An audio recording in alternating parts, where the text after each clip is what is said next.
반갑습니다. 플러스 경매 김수경입니다. 오늘은 소액 투자 가능한 근린상가 경매 물건 한 건 소개해 드리도록 하겠습니다. 소액 투자 가능한 물건 상당히 여러분들 많이 찾으십니다.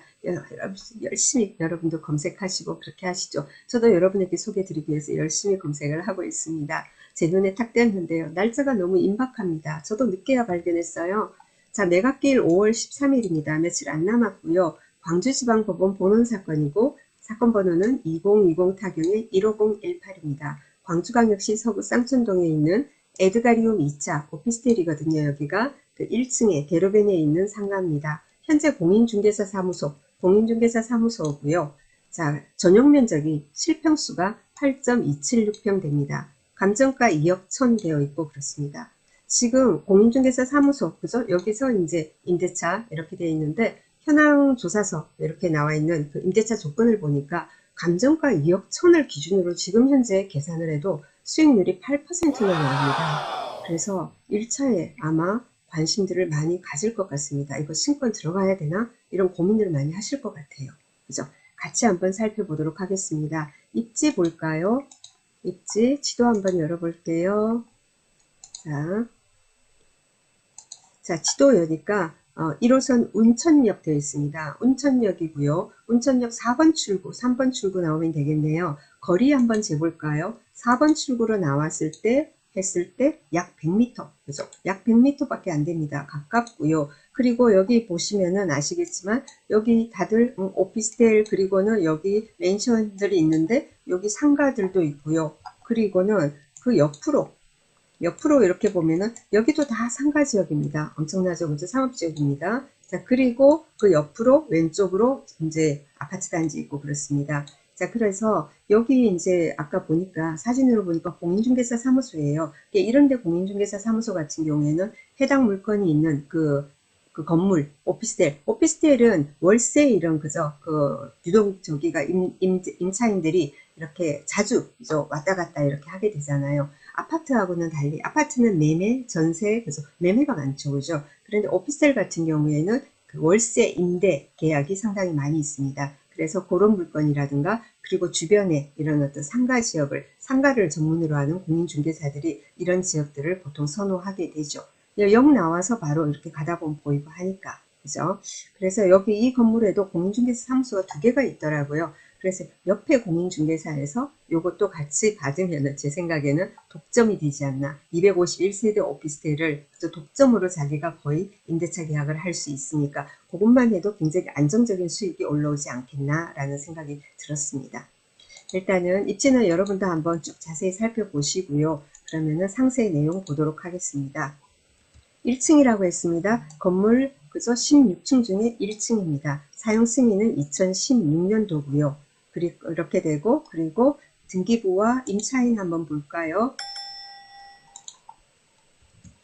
자, 등기부 보겠습니다. 등기부 보니까 2016년 10월 21일 이제 매매를 했고요. 그리고 잔금 내면서 담보대출을 받았나 봐요. 광주은행에. 그래서 같은 날 근저당 설정됩니다. 그래서 여기가 말소 기준 등기 되겠죠. 그런 건 여러분 다 아시죠? 자, 그리고 그 밑에 압류가 있고 상가 건물 임차권이 들어와 있습니다. 상가 건물 임차권. 임차인이 그래서 임차권 등기는 여러분 어떤 경우 하시는지 아시죠? 주거용이건 상가 공간에 임대차 그래서 임차인이 임대차 기간이 만료되고 본인은 이사를 가고 싶은데 빼고 싶은데 보증금을 되돌려받지 못했을 때 그냥 예를 들면은 이사를 나간다든지 그렇게 되면은 대항력이 상실하게 됩니다. 그죠? 자, 그런 경우에 임차권 등기를 하고 이사를 간다든지 그렇게 됩니다. 그런데 저희가 경매를 분석을 하다 보면은 분명히 임차권 등기가 돼 있는데 그 임차인이 그대로 살고 있는 경우들도 있어요. 그렇기 때문에 임차권 등기가 됐다고 해서 무조건 다 가버리고 공실이다 이렇게 생각은 안 하시는 게 좋을 것 같아요. 현장 조사를 하셔야 될 것 같습니다. 어쨌건 여기 상가 건물 임차권 등기가 2020년 10월 19일 날 들어와 있습니다. 근데 거기 등기부에 보면은 뭐라고 돼 있냐면은 금액은 3천만 원이고요. 사업자 등록은 2018년 8월 10일이다. 그리고 확정한 2018년 9월 3일 날 받았다. 그리고 월 차임, 그러니까 임대료죠. 그건 120만 원이다. 이렇게 기재가 되어 있습니다. 3천만 원에 120만 원. 그죠? 자, 위에 같은 동일한 내용입니다. 그래서 이모 씨 임차인입니다. 자, 사업자 등록 2018년 8월 11일이니까 말소기준 등기는 언제라고 했어요? 2016년 10월 21일에 근저당이라고 했습니다. 그래서 늦잖아요. 2년이나 늦죠? 자, 대항력 없습니다. 이 임차인이 뭐죠? 뭐 배당을 받으면 좋고 못 받아도 할 수 없고 그렇습니다. 배당을 받게 되면 우리가 명도하기가 굉장히 수월하겠죠. 그래서 그거 차이밖에 없어요. 보증금을 못 받는다고 해도 뭐 우리가 인수할 건 없는 겁니다. 자, 그래서 사업자 등록 8월 10일, 확정일자 9월 3일 했습니다. 확정일자 9월 3일 했고, 자, 배당 요구는요. 경매에서 임차인 배당 요구는 아무데나 하는 게 아니라 어떻게 합니까? 배당 요구 종기일, 정해진 기한 내에 하는 거죠.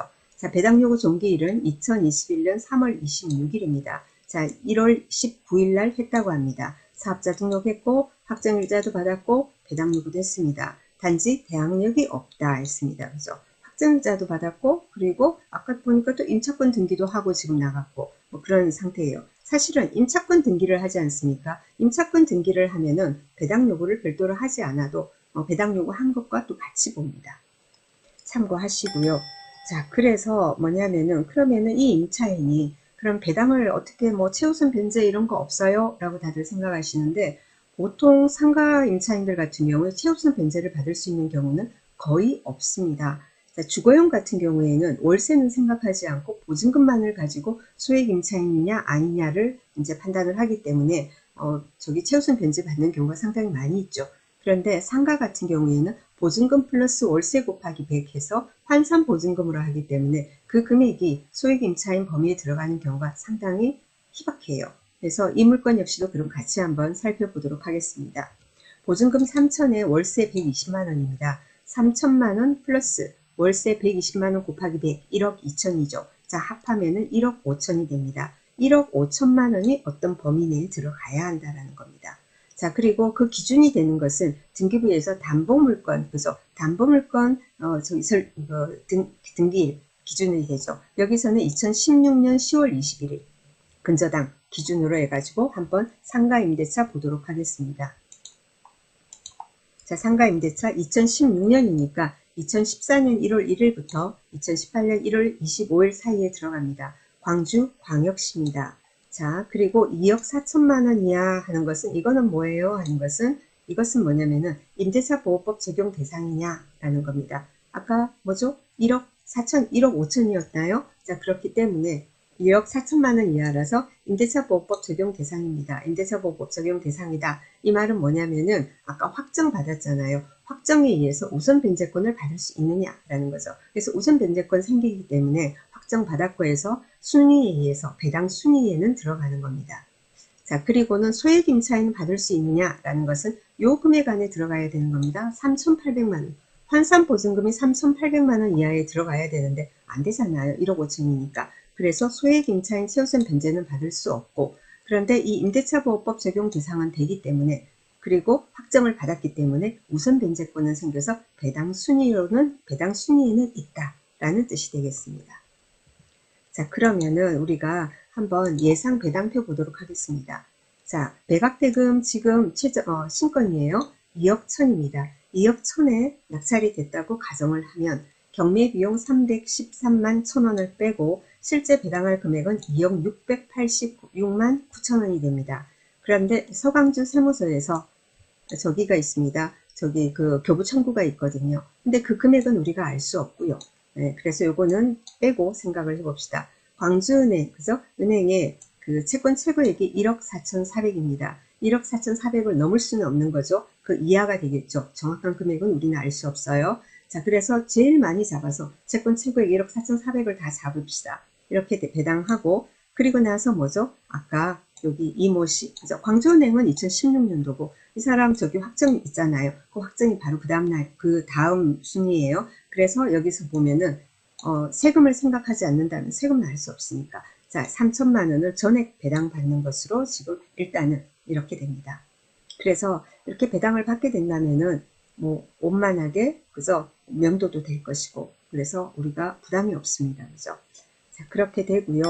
그런데 또 중요한 거는 뭐냐면은 이 상가 임차인이 있지 않습니까? 상가 임차인이 그 임차권 등기를 하고 그 안에 내부의 집기도 다 빼고 그죠? 그런 식으로 해서 그 공실로 만들어서 소유자에게 그저 다 뺐다라고 그 고지를 하고 그런 상태라면은 시건장치를 자기가 그저 어떻게 하고 있지 않은 상태라면은 이 임차인이 나가고 나서 그 뒤에 이제 부과되는 관리비 같은 경우에는 낙찰자가 인수할 수도 있습니다. 이 임차인이 임차권 등기를 했다 손 치더라도 본인의 어떤 집기라든가 그걸 그대로 거기에다가 방치해서 자 그런 상태 같으면은 이 임차인들은 배당을 받기 위해서는 낙찰자의 그 저기 명도 확인서, 인감증명서를 가지고 가야지 받을 수가 있죠, 그죠? 자 그런데 뭐냐면은 임차권 등기는 했지만은 본인이 다 점유를 하고 자기가 시건장치 그대로 그러니까 열쇠 가지고 있고 비번 그죠? 가지고 있고 그리고 뭐죠? 안에 집기까지 있다면은 우리는 밀린 관리비라든가 이런 거를 다 내야지 명도 확인서를 주겠다라고 우리도 요구를 할 수가 있겠죠. 그런데 여기서 집기를 다 빼고 공실로 만들어 두고 완전히 이제 그 뭡니까 여기서 명도를 한 상태라면은 그 이후에 관리비는 어떻게 돼요? 원래 상식적으로 임차인이 다 나갔단 말이에요. 그러면은 거기에 부과되는 관리비는 소유자가 내야 되는 거잖아요. 근데 소유자는 지금 경매에 넘어간 거 아닙니까? 그러면은 그 소유자, 전 소유주가 부담해야 할 것은 우리한테 뭐죠? 그 우리가 특별 승계인이라고 그러죠. 경매 낙찰 받는 사람들은. 그러면은 공용 관리비는 인수해야 한다라는 그 대법원 판례 있으니까.